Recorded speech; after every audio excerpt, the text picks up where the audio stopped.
Now, the story of Ethernet goes back some 32 years to May 22nd, 1973, when I wrote a memo at the Xerox Palo Alto Research Center describing how Ethernet would work and naming it.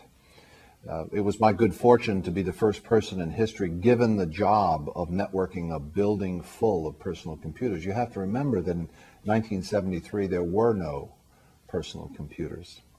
So building on experience with the ARPANET, the original internet, and some heavy reading into the Aloha packet network at the University of Hawaii, we set out to build a network of personal computers at Xerox. Dave Boggs and I built the first Ethernet in 1973. Our first two driving applications were a laser printer. We were building what I gather is the world's first laser printer, which needed to be shared among these hundreds of personal computers. And we also had early internet access. We wanted all of our PCs to be able to access the internet at high speed. So we came up with the Ethernet, which ran on a big thick coax that wandered down the middle of every corridor, and then PCs in the individual rooms would then, through a cable, go up and tap into this big coax running down the middle of the corridor. I think we were either lucky or very shrewd that we never referred to the coax as coax. We referred to it as the ether. We talked about sending packets up into the ether and having them propagate everywhere. We called this the ether. We borrowed the word from physics. In the 19th century, physicists believed that there was some medium between the sun and the earth, which they called a luminiferous ether, an omnipresent, completely passive medium for the propagation of electromagnetic waves. Now that we felt that this coax through the ceiling in 1973 was going to go everywhere, and it was going to be completely passive, and it was going to be a medium for the propagation of electromagnetic waves, namely the data packets that we wanted our personal computers to exchange. So that was the first Ethernet, 73, 74. Dave Boggs and I built it. In 1976, our first paper was published in the Communications of the ACM.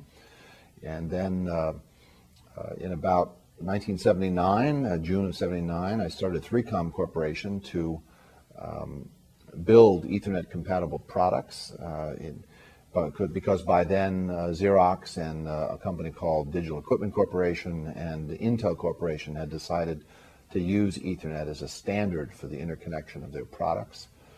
We created IEEE Project 802 to make the Ethernet into a standard. And by December 1982, there became an Ethernet standard that we used to start building products. And then Ethernet started taking off. In September of 82, we shipped the first, 3Com shipped the first Ethernet adapter for IBM personal computers.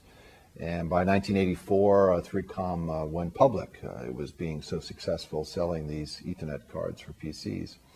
Through the 1980s, Ethernet then had to battle the token ring from IBM and other local area networks that competed with it. And by the end of the 80s, Ethernet had won that battle by adapting to market realities and shifting from coax to twisted pair. Ethernet finally won the battle and became the dominant local area network. Of course, the internet had a lot of growing to do, and say starting about 1994 when the World Wide Web came out, then the internet really started growing, and people started buying personal computers, not so much to do spreadsheets, but after about 1994 they started buying personal computers to be on the internet. So over all this time, since 1973, let's see, that would be 32 years, Ethernet has been proliferating, and more importantly, it's been evolving. In fact, Ethernet's evolved so much that today what people mean when they say Ethernet today bears a little resemblance to the so-called CSMA CD technology that Dave Boggs and I developed in 1973. So more important than Ethernet's past is its future and where it's going. And I've come up with 5 prepositions to describe the directions in which Ethernet is now going. Those are Ethernet is going up, and it's going through, and it's going over, and it's going down, and it's going across, all those directions. And let me summarize each of those. Ethernet continues to go up. It started in 1973 at 2.94 megabits per second. It then went to 10 megabits per second, and then 100 megabits per second, and a gigabit per second, and now Ethernet, standard Ethernet, runs at 10 gigabits per second, and it's going to go higher. We can expect it to go to 40 or maybe 100 gigabits per second in its next generation. So Ethernet continues to go up, but it's also going through. That is, the wide area networking, WAN infrastructure, is being infused with Ethernet equipment. The old equipment that telephone companies used to use, the TDM SONET infrastructure, is gradually being replaced in the core by Ethernet transport. So Ethernet's going up the LAN and through the WAN, but it's also going over the airwaves. It's becoming wireless, which is a little ironic in that Ethernet was derived from the Aloha packet radio network in 1970, which was wireless. It then went through coax and twisted pair and optical fibers, and now Ethernet has come back to wireless again. So wireless Ethernet, more recently known as IEEE 802.11 or Wi-Fi, and then right behind that WiMAX. So you have Ethernet going wireless, breaking free from wireline access to wireless access. Ethernet is also going down.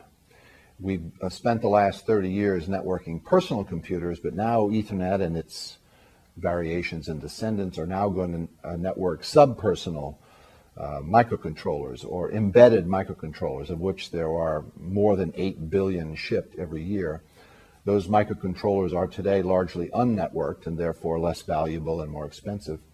But we are moving toward getting even embedded microcontrollers networked, in microcontrollers in automobiles, in ships, in homes, in industrial control, in homeland security, in many thousands of applications. We see those embedded microcontrollers being networked. And finally, Ethernet is going across what George Gilder called the telechasm. Here we have all this bandwidth being created in the LAN because Ethernet going faster and faster and faster.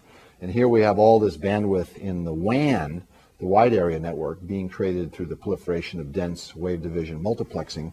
But between the LAN and WAN has been this bandwidth chasm, the telechasm. That is, the connection between the LAN and the WAN as made available by carriers has been very slow. So for example, you've had dial-up service, and more recently DSL and cable modems, and maybe even T1, but all those are very slow compared to the bandwidths available in the LAN and the WAN. So now we're taking Ethernet across the telechasm in an effort organized by the Metropolitan Ethernet Forum, and we're calling this Carrier Ethernet. It's a version of Ethernet which reconciles the advantages of Ethernet with the requirements of service offerings from carriers, so that carriers can offer a bridge across the telechasm.